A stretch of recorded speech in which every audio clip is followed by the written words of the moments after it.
Tapi tidak semua juga golongan bangsawan dibuatkan patung seperti ini, Pak. Mereka yang punya status ekonomi tinggi. Jadi satu patung itu makan miliaran, Pak. Oh, Sekarang sudah kurang. Yang menarik itu guide kami, dia umurnya baru 23 tahun. Tapi dari kecil, dari SD, Sang Maneh Andi ini sudah menjadi guide di sini. Kebanyakan anak muda seumuran Sang Maneh Andi memilih untuk menjadi karyawan di Kalimantan. Sang Maneh Andi sangat mencintai budaya Toraja, sehingga memilih untuk tidak mengikuti teman-temannya, tetapi justru stay di sini. Ada upacaranya lagi nggak kalau pembungkusan? Kalau pembungkusan itu masih dianggap ziarah, Pak. Kecuali mengganti peti itu harus melalui upacara. Oh gitu. Upacaranya itu dibilang mak nenek kalau di sini.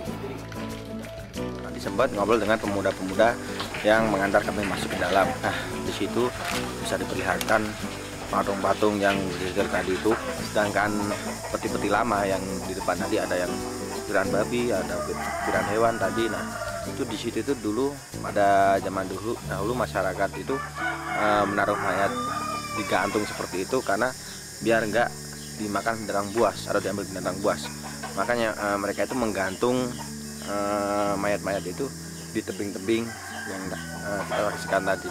Di situ auranya juga sangat magis sekali gitu tadi habis itu, tapi eksotik, keren. Barusan kita masuk ke Gua Londa, kita lihat banyak jenazah yang dimakamkan dengan cara adat Toraja. Nah, 2 hari lagi bakal ada pesta kematian yang besar. Kita bakal ke sana dan melihat bagaimana anak muda terlibat di acara tersebut. Kalau kita kemarin di Sumba sudah melihat kain tenun Sumba, di sini kita mau melihat proses pembuatan kain Toraja dari awal sampai menjadi kain yang lebar untuk nantinya bisa dibuat menjadi kerajinan seperti tas ataupun dompet atau benda lainnya. Kampung ini namanya Bate, Kecamatan Sakdan. Di sini sebagai pusat pertenunan kami orang Toraja. Ibu-ibu di sini mata pencariannya adalah menenun. Kalau anak mudanya juga ikut? Terutama anak-anak sekolah, karena di sini mereka justru menenun sebagai biaya untuk sekolah mereka. Selain untuk sebagai memenuhi kebutuhan, tapi ini adalah budaya kita. Budaya kita yang harus dilestarikan. Jangan sampai kita sebagai anak muda di sini, khususnya di Toraja ini, di Toraja Utara ini, kita tidak tahu bagaimana melestarikan budaya kita sendiri. Jadi jangan sampai menenun ini putus. Sebisa mungkin kita harus berinovasi untuk menemukan motif baru lagi, warna baru lagi, supaya tenun itu bisa lestari lah, bisa ada sampai selama-lamanya. Maksudnya bisa dikenang sama anak cucu kita nantinya, seperti itu. Angkat kakinya, Gep, supaya ininya naik. Oh gini? Iya. Saya habis mencoba menenun dan saya sekarang masih shock sih sebenarnya. Tadi saya merhatiin gitu kan, para penenun itu membuat tenun itu kayaknya, oh ya habis dari sini ke sini, terus habis itu ditekan ke bawah segala macam. Tapi setelah saya duduk di situ, udah dibimbing juga sama 2 orang lebih bahkan.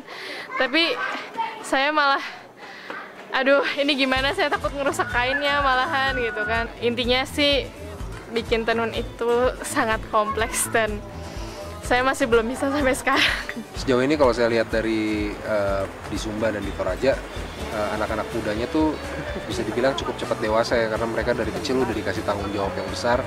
Mulai dari mengurus kuda, kalau di Toraja mereka harus nenun untuk cari uang untuk sekolah. Tapi di saat yang bersamaan mereka juga punya tanggung jawab terhadap adat, terhadap hal-hal yang turun-temurun gitu ya. Dan seperti di Toraja kita lihat tadi ada ibu-ibu yang menurunkan ilmu tenunnya ke anak-anak gadis-gadisnya. Di Sumba juga kita lihat bagaimana mereka harus segera bisa naik kuda supaya bisa membantu orang tua.